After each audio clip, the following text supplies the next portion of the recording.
Well, here, but not with clean windows in this photograph, is the Ledward Centre. That will be our sign, and it extends all the way from this arrow.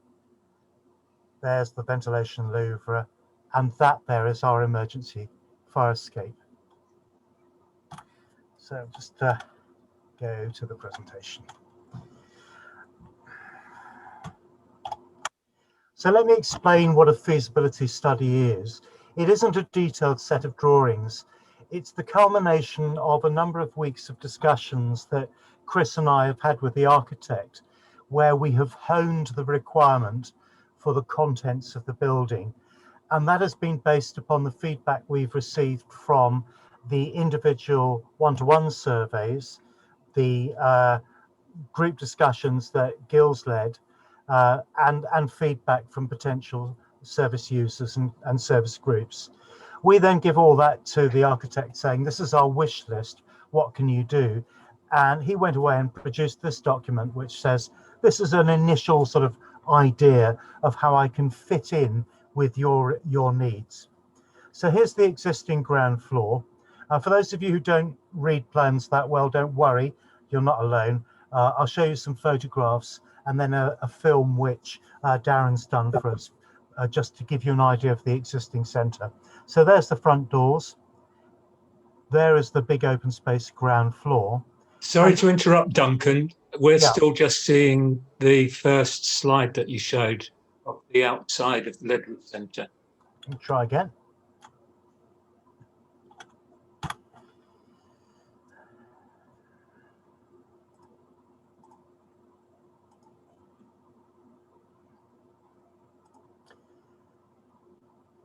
How's that?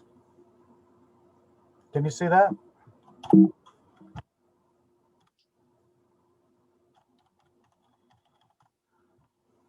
Can you see that, Chris? Yeah, cool.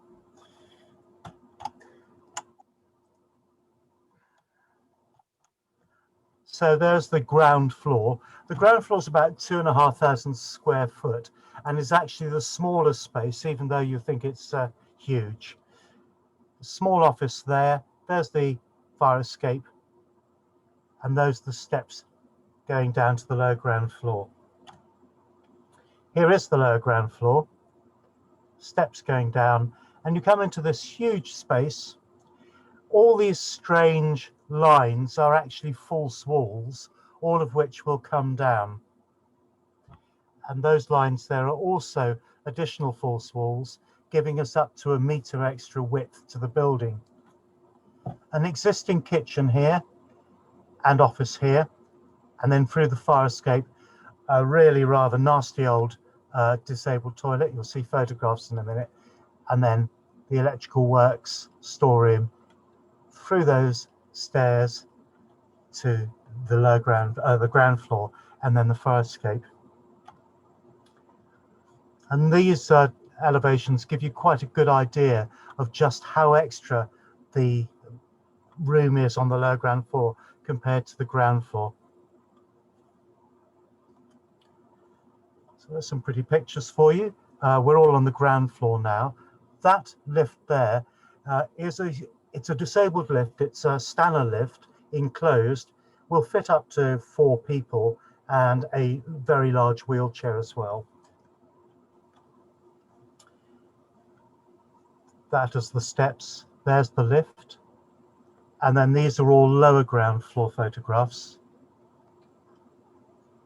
There's the revolting toilet, office space, existing domestic kitchen, plant room, and then the fire escape. And he's kindly done some 3D models for us to give you an idea of what it looks like at the moment. And that really shows how the ground floor here fits comfortably inside with room to spare in this huge void of the lower ground floor.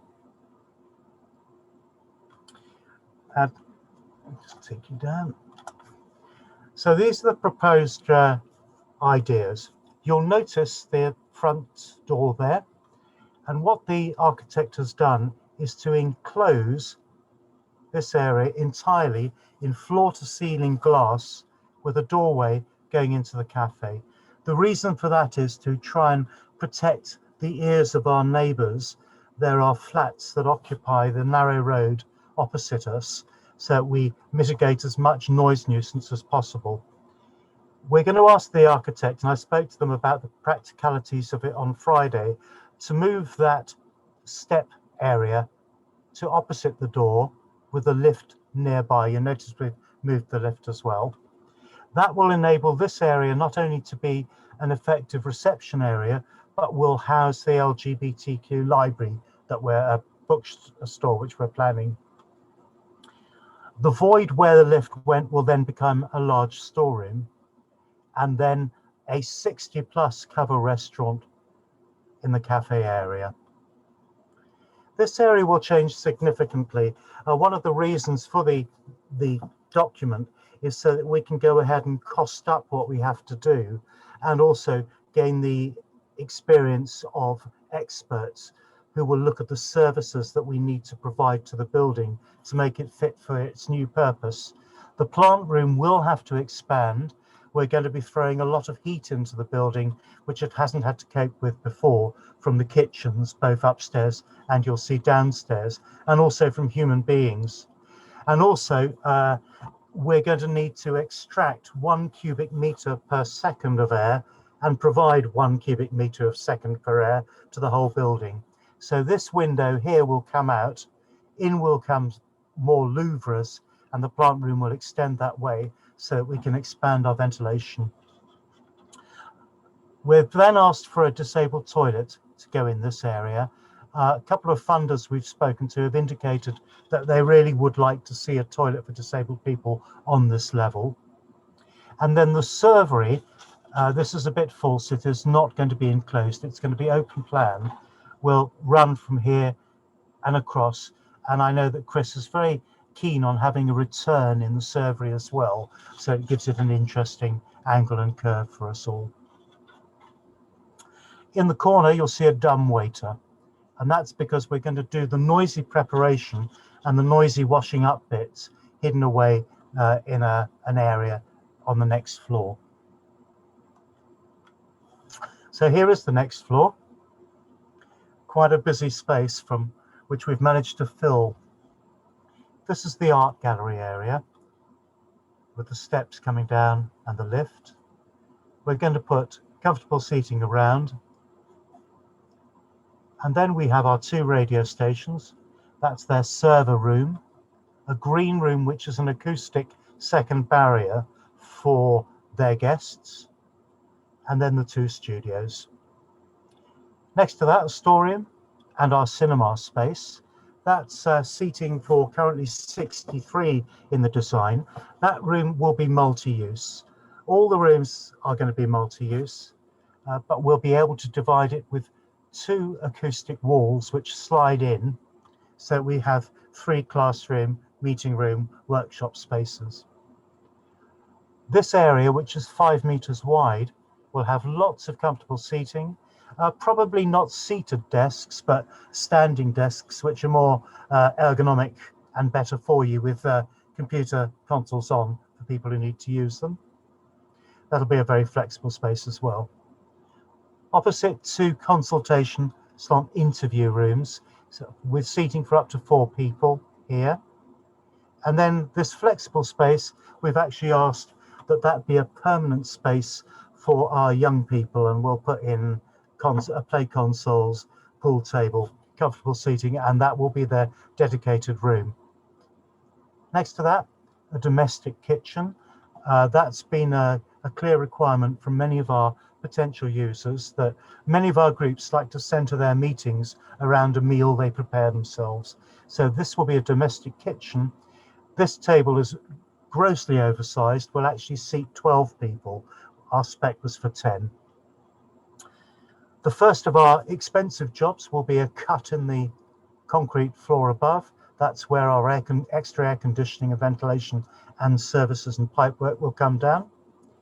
And there is a dressing room for our trans friends, which will have 2 seating areas by 2 theatrical lit mirrors, comfortable sofa behind, and then a shower area to form a changing room for them. Opposite, a toilet block. This is a disabled toilet. It is very oversized, well beyond any regulation. It'll be slightly narrower, but still well in excess of regulation standards. And then next to it, a slightly enlarged cubicle with the intention it would take somebody who is more mobile in a smaller wheelchair. And then 3 toilets of normal size, cleaner store, and opposite 2 further toilets, one of which will be a dedicated lockable toilet for kitchen staff who should have their own separate washing area. Through the fire door, and we come into the pot wash and prep space for the kitchen above and the kitchen store, and there's the other end of the dumb waiter in that corner. No change apart from extra wiring going into the electrical store and our big understore storage area and the fire escape. So give you an idea of what that might look like in a 3D model.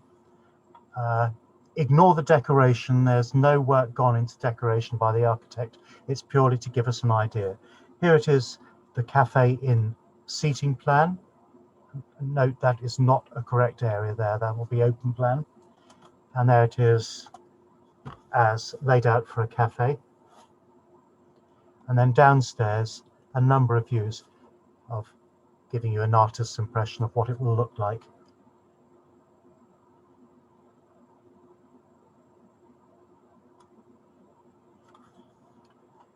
So there are. Any questions come up from that, Chris? No, nobody so far. A couple of things that I think are probably worth mentioning. One is that the reason that there are 2 studios there is that we're going to be having our own community talk, BT talk radio station. And this isn't a done deal yet, but it seems very likely that Gadio will also be moving down and be using the other studio. So there'll be 2, one music, one talk radio, LGBT specific content going out from there. While we were talking about the dressing room for our trans siblings, it's for those who want to be dressed while they're within the centre and being social in a safe space, but don't feel comfortable coming on the bus or through the streets.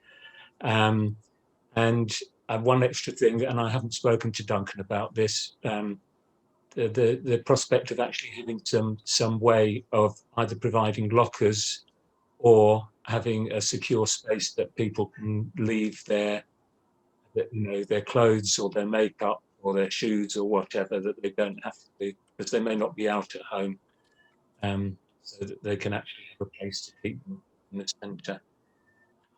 And yeah, the only other thing, it sounded a bit strange when you said that the toilet for this staff would be lockable.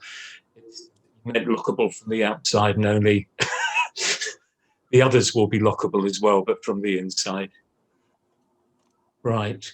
Hi, Chris. Could we please see? Hold on. Right. So this is from Scott. Hi, Chris. Could we please see the aerial view, artist impression of the ground floor again for a bit longer? That's from Scott. There we go. So just run through that again. Plant room is going to be slightly bigger than shown here and will extend that far. Then next to it, disabled toilet. Fire door will remain. And then from here, you'll get the kitchen warming area, the servery area, which extends all the way back. There's the dumbwaiter. And probably with a return to give it an angle. Okay. All right, Duncan. Scott, excuse me, it's Sunday afternoon. And then from Alan, is there a space that groups could use for such activities as yoga, massage, reflexology, therapies? I'm thinking of your action. Yes, those, as Duncan was saying, the rooms downstairs are purposely flexible So, for instance, that cinema room on the plan, it can be divided into two, but in reality, because there are two pillars there, it could possibly be divided into three as well, and those would, they can be used. You know, there are storerooms there, so chairs can come out, therapy tables can go in, yoga mats can go in. What there won't be is, I suspect, sorry, Carol, there probably won't be sprung floors and mirrors to use as a dance studio. But who knows? Maybe we'll get there. Yes, without mirrors, it makes you think for yourself then. Oh, right. Yeah. And of course, you know, there are lots of areas. This area is very much an open plan area for activity. This space is filled with four-seater desks. Ignore that, because that's not our intention. There will be seating around, but the idea is to make it much more of a usable, flexible space as well. And while you're on that one, Duncan, again, I'm pointing and you can't see because this is coming from Duncan's. That space where the stairs are coming down, and the lift, which is at the moment a big open space, a hanging space, we will probably nab some of that to create some small individual offices. We're going to need a kitchen manager, we're going to need a centre manager, and GSIM will probably come and have an office there as well. So maybe along that wall where Duncan has got the pointer at the moment, the cursor, we'll probably have some individual places in there. As well as there are two bits that are already marked in there, but you can't quite see from this angle, which will be counselling pods, which will basically be small areas with two bucket chairs and a coffee table where some of our LGBT services can meet their clients on a one-to-one basis. The Rainbow Hub are moving down here. Their volunteers are going to be working from here, and they will be based up on the reception desk, but who need to talk about things privately, then they will also go down. And a new thing that we've been talking about is actually using those counselling pods as Zoom rooms, because a number of the services are now having to be delivered online, and there are some advantages to that for group work without people all having to come to a central place. So obviously one of the reasons that we're having the radio station is because not everybody is on the internet or on a smartphone. Not everybody wants to be on the internet or on a smartphone. They're really the people that we need to be trying to support and get information to, and so on. And if there's some group work, say, and I'm choosing this at random, say Switchboard are doing some group work and it's being delivered via Zoom, but some of the potential participants haven't got internet connection or smartphones, and they can come down and sit in one of these pods in front of a screen and a camera and take part in a private way in a group. So then moving on to the next question, which is from Rory. Just curious about the cafe. I guess how you'll make this feel like a community cafe in a busy commercial area. It could just become a cafe for the general public. Not a problem, I guess, but just wondered what the thinking is. Okay, for several reasons. So the architect, and doing this drawing, has just put tables and chairs just to illustrate the feasibility of getting 6 covers into there. On the first drawing, rather than the model, it's set up like a theatre with a with the stage down at the bottom there, and this will be used for events, the cafe, but probably not in theatre style like this. It will probably that we would leave it as cabaret style with tables and chairs, and for clubs with speakers or a singer, or clubs, or a number of events that can be held there. Again, because of the noise, there's going to be lots of soft furnishing in here. So it won't be like a school canteen. it won't be that, you know, we need to be able to have a clean, smart, well upholstered environment to deaden the noise apart from anything else. Otherwise, we're looking at having to take all those windows out and replace them with triple glazed windows, as we can get a similar effect by actually having very heavy rates there for evening performance. Does that kind of answer you, Rory? Yeah, it does. I mean, it's very exciting. I guess the thing that I was thinking, because I was there when we were volunteering and cleaning up, it's in such a great location that I can imagine that it could very quickly just become a very popular cafe, which is no problem. I just wondered, and this is probably not really the topic for today, which is about the plan, which looks great. I think it looks amazing. It's more, I guess, what it makes very real is it's a very wonderful space, and how will it be sort of governed in a way that is sort of serves the community, but also opens it up to the wider Brighton community, and everyone feels like they have access, but perhaps that's a topic for another time. Not necessarily. Sorry, go on, Duncan. Go on. I think we can give you an indication of our thinking there, that we are actually planning for this to be a membership place.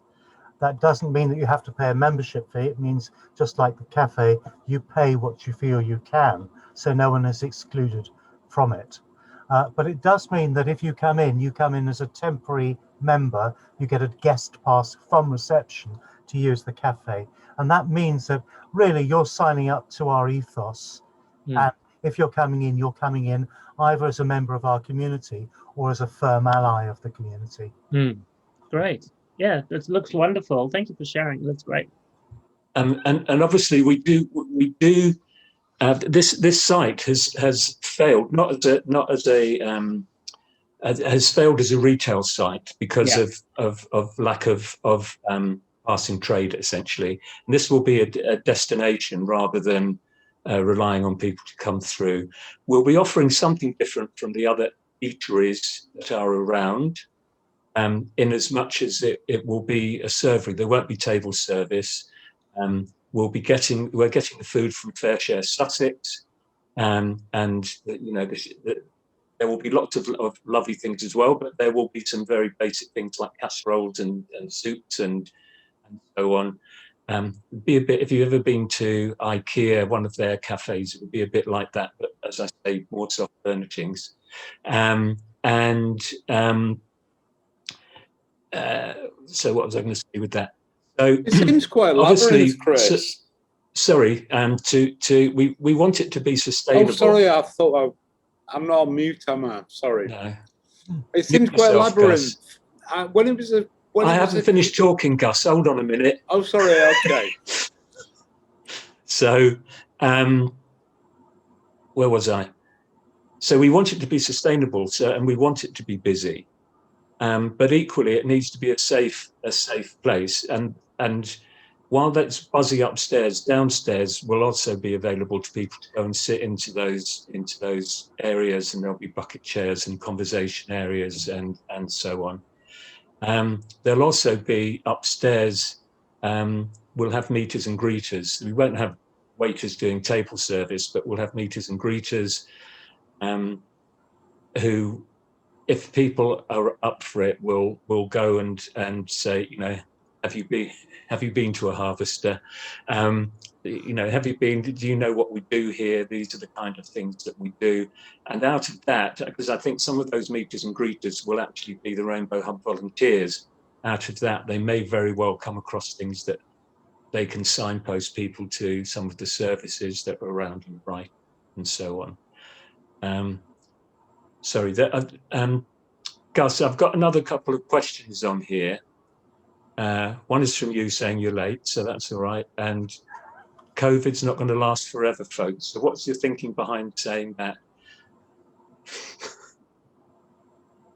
Well, you were talking about I can't remember what the pods are called. Oh, right, the counselling pods. The counselling pods. Yeah. Yeah, I mean, that sounds a great idea, but you were saying something about doing it over online? Yeah, so at the moment... well, yes, at the moment, but that's not going to last forever. Hold on, Gus. I'm going to answer your question. So Okay. at the moment, all the group works that, for instance, Mind Out and that Switchboard and others deliver, the Clare project as well, have to be online, and there are people who can't join in on them. However, a lot of people prefer those kind of group works. So what I'm getting back from the service providers is that once COVID is gone, that some of the group work will be delivered online and some will be done physically. But how do you work out the ratio?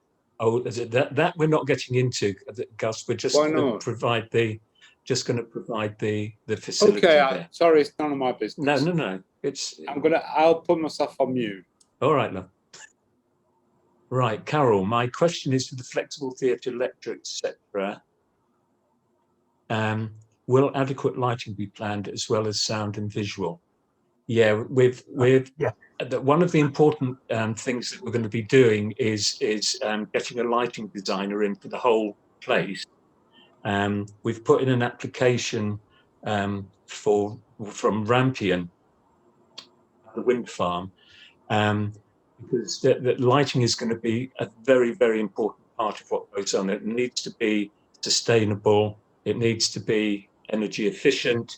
It needs to take into account the different demographics that we're getting, including the autistic and neurodivergent, who have real issues about frequencies of light and when it's there.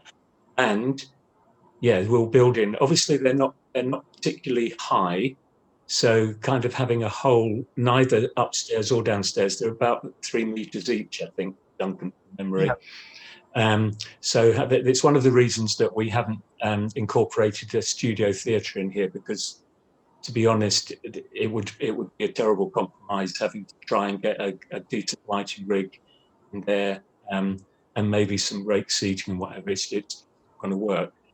But yes, no. So lighting, yeah, absolutely, will be an important part of it.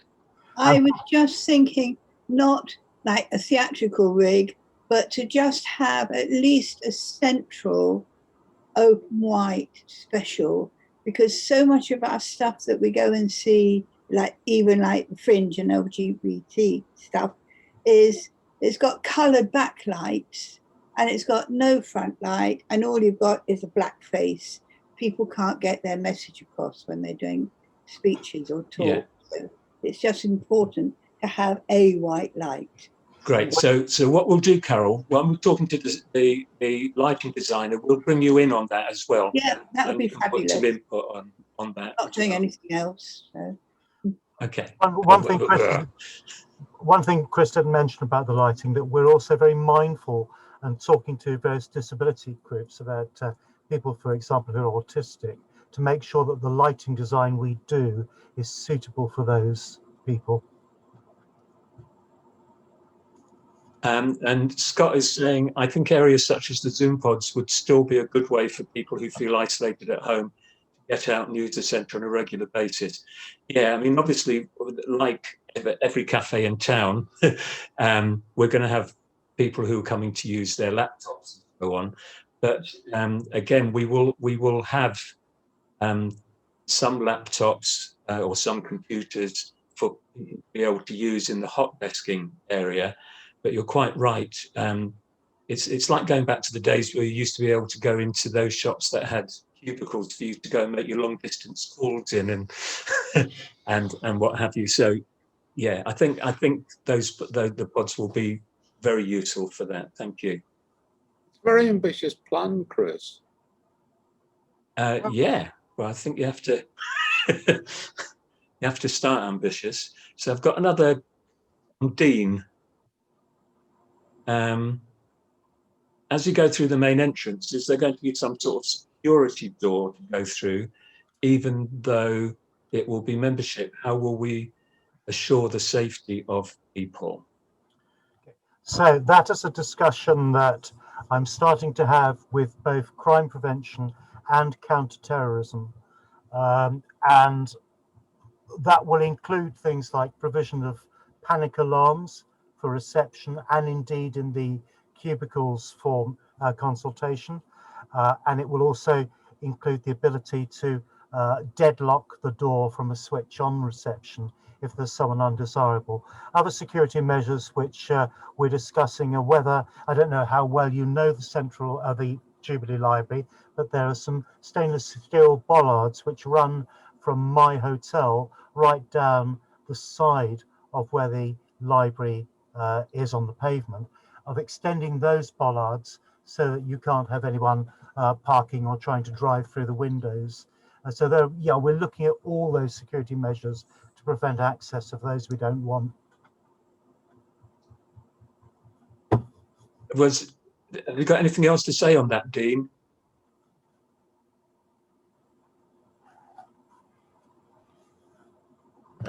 No, that was it really. I just wanted to know about the safety. The other thing is, obviously upstairs, the only other thing I was concerned about was because it's going to be very open, isn't it? Is there going to be anything in the windows because people may want to be there and, you know, be themselves. Is there anything that's going to be blocking the view from, well, blocking the view so people, I know you want it open, but for people's, you know, so they can feel themselves there. Is there going to be anything in the windows, if you get my drift?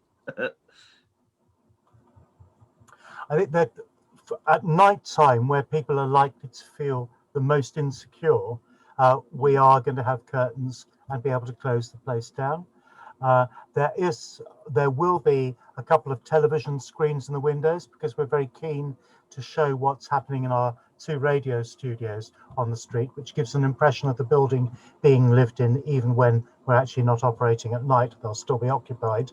And yes, we could put in things in the windows to obscure the view. But as Chris mentioned, downstairs, it's very easy to get downstairs with the lift and with the stairs, that you can sit around in a very private, secluded area if you don't feel comfortable in the more public space above. Okay, lovely. I really appreciate that. As someone who knows those windows quite well, because I've been cleaning them, actually the ones towards the kitchen area, sort of, they're actually, the sort of windowsill is almost at chest height or something. So if you sat there, you would feel very sort of, I don't know, you would have privacy, I think. Okay, I guess cool. it's one of those things, until you're in there, you probably wouldn't, we probably have to figure it out when you're in there and just make sure that people feel very comfortable. Thank you. Okay, thanks, Dean. So Alan is saying there's a lot of glass walls. Is that just the architect, or are the internal walls going to be solid? Thinking of confidentiality issues. Well, we've already, I know what Duncan's going to say, so. So yeah, the main glass wall is here. Not all glass, as you can see on his drawing, but downstairs there is a lot of glass. You're right. That is expensive, and we are looking at cost and trying to be real, so there won't be as much glass there. The intention would be that those walls would have artwork on them and things like that. The doors are likely to have some glazing so you can see if the meeting room is occupied, but no, there won't be as much glass as is shown there. And particularly, for example, in the cinema, because you want to keep it dark. So no, this is very much disregard any decoration here. We haven't even considered the decoration. It's purely a feasibility study. Okay, thank you. The other thing with that, apart from we're keen to have as much hanging space as possible for exhibitions and artwork, but we also, we've got stud walls there instead of glass, then we can get decent amounts of soundproofing in them and on them, whereas you can't do that with glass. So as soon as the architect showed us this the other day, it's just a working drawing of feasibility study, so there won't be all that glass down there at all. So Sarah's asking, how big is the exhibition space? Okay. This area here, this wall here, is 7 meters. This wall here is in the region of 9-10 meters. Give you an idea of scale. But we may eat some of it up with some small I give you another view, you might be able to see it better. So looking at it from the opposite wall, if you like, there's a pillar there which extends about 1 meter in width. You could quite easily enclose like that. You'd not lose any wall space with careful design, but you'd be able to create 3 small usable offices from that. And we also want to have part of that area which can be screened off, because we want to have very edgy exhibitions. And we also want to be welcoming families in with parents who want to be able to have the choice whether their kids see some of these edgier things. So it's not shown on there, but part of the plan is to have an area that can be screened off for some exhibitions. I think you know what I'm talking about. So how big is the exhibition list? Right, so Sarah's saying, I'm thinking about the Trans Pride 10th anniversary. We're looking for a space for a Trans Pride. Trans Pride, what? Oh, Brighton. I couldn't work out what the B was for, Sarah, sorry. Trans Pride Brighton History Exhibit. Got a curator for this year anyway, there is an exhibition that was just put up yesterday for History Month, and that's Gil. And he's the person to talk to because he wants to, be making them relevant to the various things that are going on, such as History Month and Pride and Trans Pride. Can Dean ask another question? Yeah, there's no limit, Dean. Okay. Sorry. So the Rainbow Hub is going to be there. Have you got designated rooms for the Rainbow Hub? Because bearing in mind the Rainbow Hub is a safety place for people to go to. Is there is there special rooms for the Rainbow Hub, or are you looking to use O and N as the rooms, or have I missed something? No, they'll there at any one time. It's unlikely that everywhere will be tied up, to be honest. So we're trying to begin with to keep all the spaces as flexible as we can while we work out exactly what throughput's going to be, how much they're going to be used, and what they're going to be used for. So certainly to begin with, I'm absolutely positive that there will be space that the volunteers from the Rainbow Hub will be able to talk to people to talk quickly. I think, Dean, as I have had quite a lot of dealings with the Hub and what they need, and particularly in some of the domestic violence and really vulnerable people. And certainly as we build the offices for the management of the building, if you like, and the staff of the building there's always the possibility in that sort of wild dream of the entire centre being used and occupied by users, brilliant, we can kick out someone from an office and say there is a safe space to go in and talk to someone. So I don't think that would be a problem. But every space is going to be flexible and used by multiple occupancy. One week it'll be mined, another day it'll be at the Hub using it. You can see a lot of people using the same space. But I've had a lot of discussions with the Hub about how do we get people who would feel it difficult to walk through the cafe area or reception area. Is there a discreet way we can get them into the building? Yes, there is. And we've already just discussed how we're going to do that in our planning. Okay, lovely. Thank you. No more questions now. Thank you. Right, so there's no one else asking questions at the moment. Hi, Alan. Up like you're supposed to, ages ago. I've got a question for you, Chris. I'm a little bit disturbed by something you just said when you were talking about the exhibition space and that having folding dividers. And you said because some of the exhibitions that we might put on and families coming in, that you might want to screen it off. I'm a bit shocked by that. I don't think we should be screening off to protect families from us. This is our community space. If it's legal, it should be on display. And if people don't think it's fit for their families to come in, then they shouldn't come in. Well, sorry, there are lots of families within our community, Alan. Yeah. With children.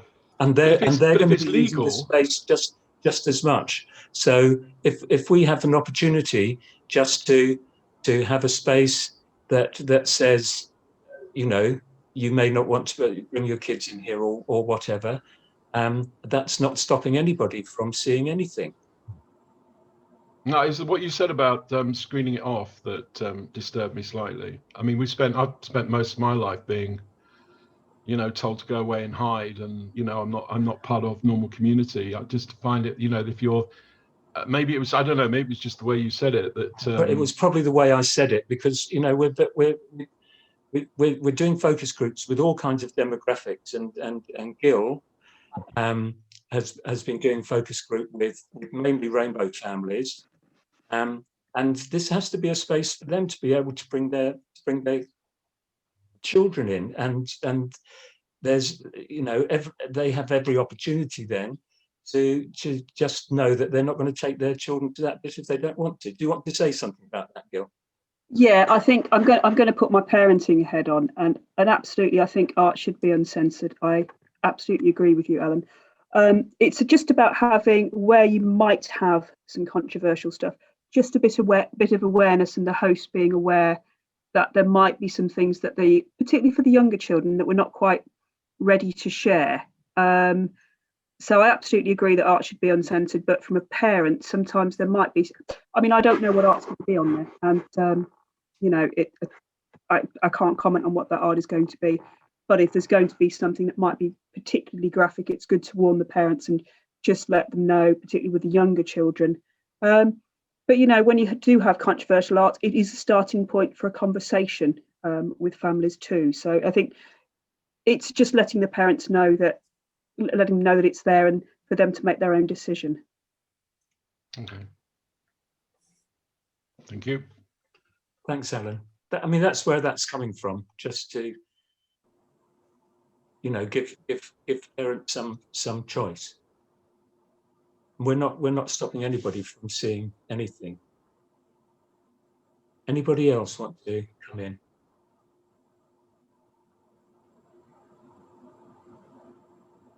No?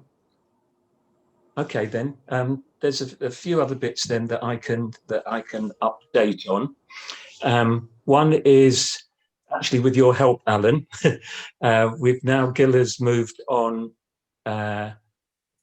with the governance. Do you want to report what you've done on that, Gil?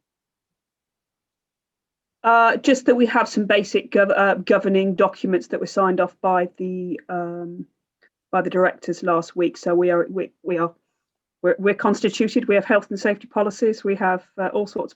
We have all the legal policies that we require to be a business. So you know, there's lots of requirements for us as an organisation, and we're working through them as they come up, which will enable us to do any funding bids that we need to do, and also make sure that we are constituted and operating as openly as we can. Thank you. So that's things like safeguarding for young people and vulnerable adults, and qualities, and so I'm trying to think. There were a lot of them that we went through. There was a lot of them. Yeah. Alan's got his hand up. Yeah. Alan? No? Alan hasn't got his hand up then. I think he might have gone to unmute and then pressed the red button by mistake. No, sorry, that was I put my hand up ages ago. I forgot to take it down. Okay. Well, Scott, apparently I missed something from Scott. Can you unmute, Scott?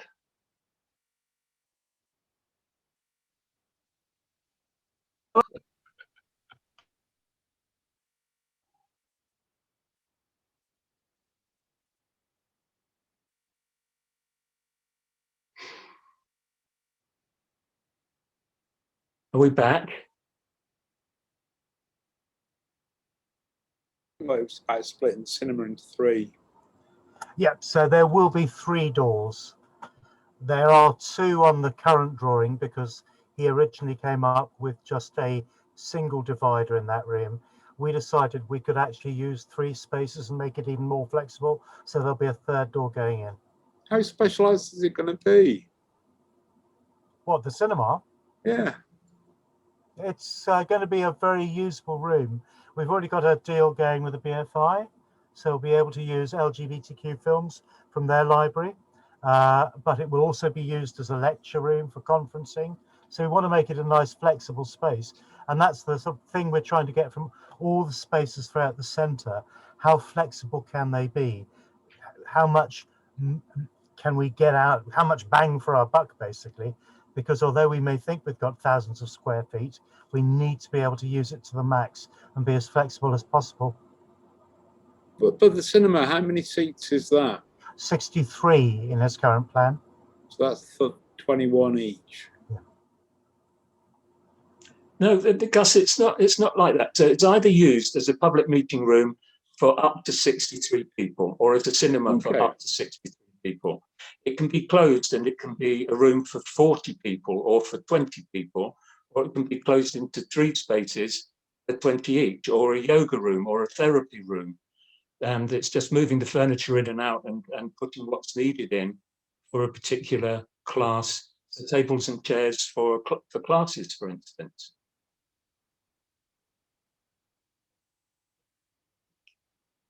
Does that not make sense? It makes sense, yeah. Okay. Sorry, I'm a bit drunk. Okay. I forgot about this call. I was doing stuff on the website earlier and got distracted. Okay, don't worry. Scott, did you want to say something? I was just reiterating the use of that space, really. So all's good, thanks. Okay. Very impressed. Thank you. Thank you. In terms of fundraising, so we've got some big bids in at the moment, and we like all these things, everything takes about 10 or 12 weeks. So we can be getting on with all these things. We still haven't signed the lease, but we're not pushing for it. All the time we can be getting on with other stuff. We're not having to eat into a rent-free period or be paying rent. All things considered, I think we're going to be in the early summer to the middle of the summer, being sensible about it. And that means that these funding bids we've got in, we've got one going into the National Lottery, one to a company, to a funder, the Tudor Trust. And they, from the discussions we've had with them, though, you know, nobody's going to say, oh, yes, that's marvelous. They have to say, okay, well, now it has to go to this committee and that committee and so on. But we're almost certainly through the first stage with that. And they seem to be enthusiastic.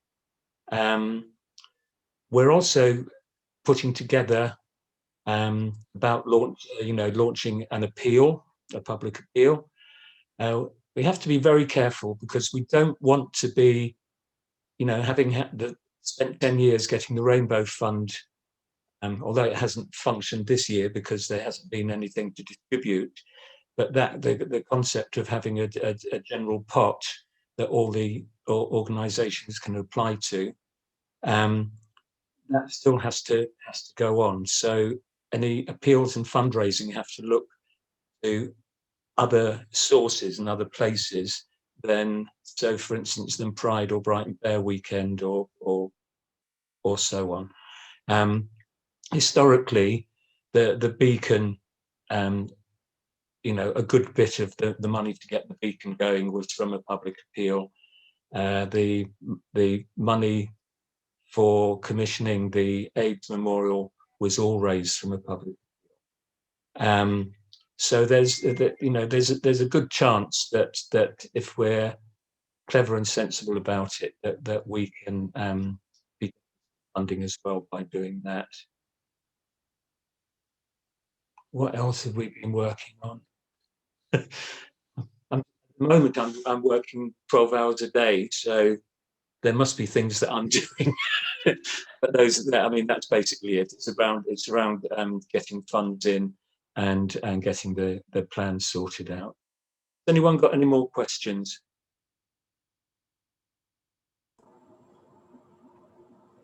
Just to say, the other big thing, of course, is our first proper event.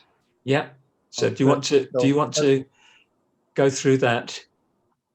Well, hopefully you will have seen the little film that we put up on the Ledward Centre Facebook and Insta accounts, which is the exhibition in collaboration with Socially Engaged Arts Salon and a chap called Gil, who's curating that. And that's already in the window of the centre, so you can wander down the street and have a look at that through the window.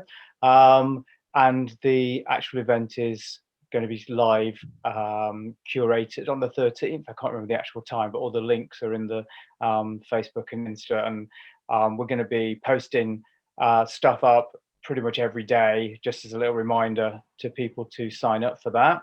And that's really exciting because it's an actual thing that we can talk about, because obviously in social we've not really had much to talk about. So obviously we're going to be spinning that out as long as we can, to get more interest and get more people to join the page. So that's really exciting. And I guess we are now working with a PR company to help us PR the Ledward Centre. And that's the first thing that we've handed them to help PR. So with Queer Press and with Sussex Based Press. So yeah, expect to see a little bit more activity on the Facebook and Insta pages in the next few days, possibly weeks.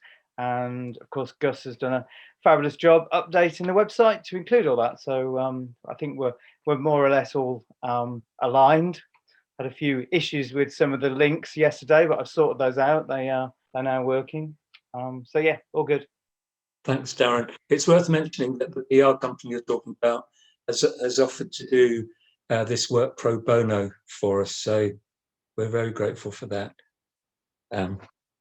Yeah, moving on. It is exciting, but it's difficult to keep in a constant state of it. Okay, anything else anybody wants to talk about, comment on? Just one from me again, sorry. Before obviously opening, will there be training in things like St. John Ambulance, like things that, like stuff like that? Will there be training done before obviously the opening? Sure. For first aiders and mental health first aiders and so on. Yeah, cool. I mean the volunteers. We will be putting all those things in place as well. Writing it as we speak, Dean. Fortunately, I'll still have my license as a first aid trainer, so we'll be able to do a lot of it in-house. But yeah, there will be a whole raft of things that we have to do for good governance. So every volunteer will need to know about safeguarding, for example, and policies, and what to do if, for example. We'll all need to know about health and safety. I can feel you all yawning, fire safety and things like that, because we have a duty of care to you as volunteers as much as we do to members of the public who walk in through the doors. Yeah, cool. Thank you. Can I say something about training? Are you going to talk to the council about accessing the Brighton Hove Council training gateway? They provide all of this kind of stuff, safeguarding, handling, all sorts of courses which are free. They're free to the beacon, so I would imagine they would be free to something like this, to get an account with them for training. Hey, thanks for that tip. Yeah, we'll leap on that. It's called, I think it's called the Learning Gateway. Thank you. Okay. Amazing. It's amazing. And Community Works as well. There are some things that we can access through Community Works as well. Okay, if everybody's happy with that, then I think we'll call it. It's quite neatly nearly an hour, so we'll wind it up there.